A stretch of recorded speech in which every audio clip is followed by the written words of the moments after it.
Tanzania landscape is an amazing place for bicycles. We are now opening the new tourism product which will involve mountain biking.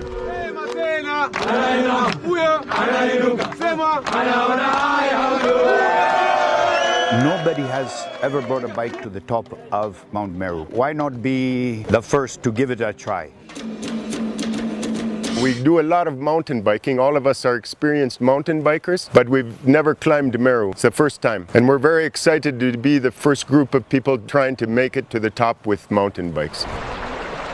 Tourists are becoming more and more discerning. They want exercise, they want activity, and mountain biking can provide that. And doing that in a place where you have the pristine forests of Meru crater, the views across to Kilimanjaro are exceptional. #1 in the world in many cases.